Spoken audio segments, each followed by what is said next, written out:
เข้าเด้อผู้ใดกันจ้าเอ๋ของวันเกิดยิ้มแน่วันนี้เอาก้อนเนาะวันนี้เนาะก้อนมือนึงมืออื่นของแท้เนี่ยวันนี้อุ่นเนาะวันนี้นะอุ่นเครื่องวันนี้นะ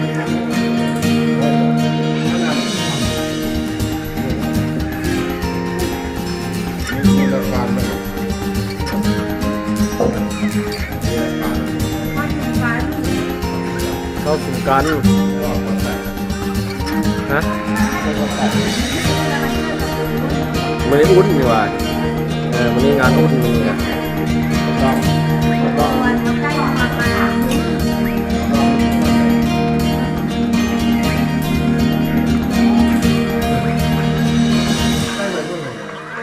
เนี่ยเอาของสุดาเลย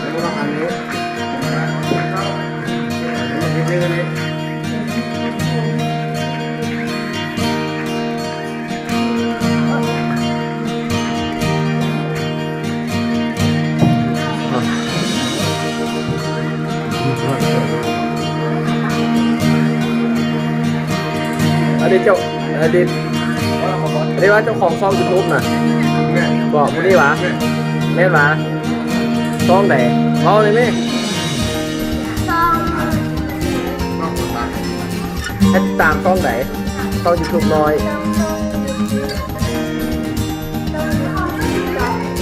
ทางมีติ๊กต็อกเขาเหรอต้องกดได้กดตามเลยเด้อไอ้บอสเด้อ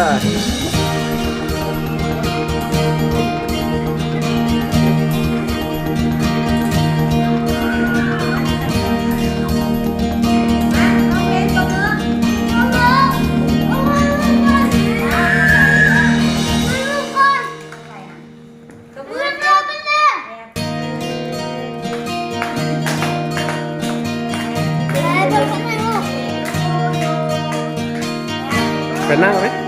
ว่าจะน้อยที่ทายให้ไป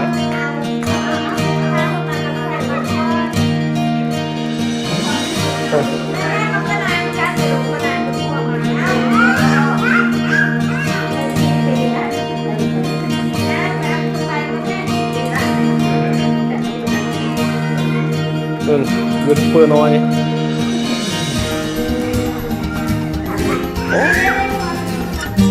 อ้าวพูดอ่ะมันพูดเจ้าของอะไรมิดอยู่บนบุญจัง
ใครกระตุนก่อนแม่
จะขอวันเกิดดีใจบ่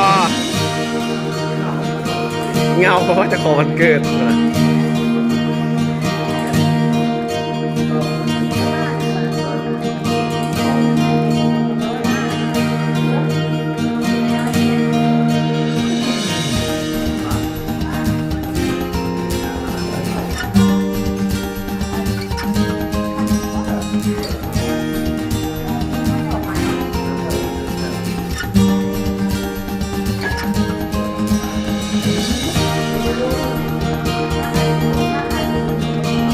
โอเค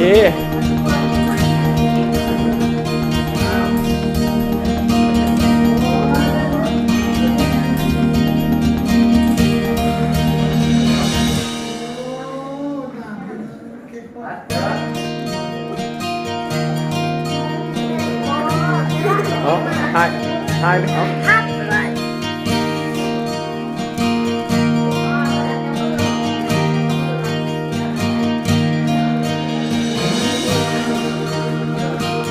พอแล้วนี่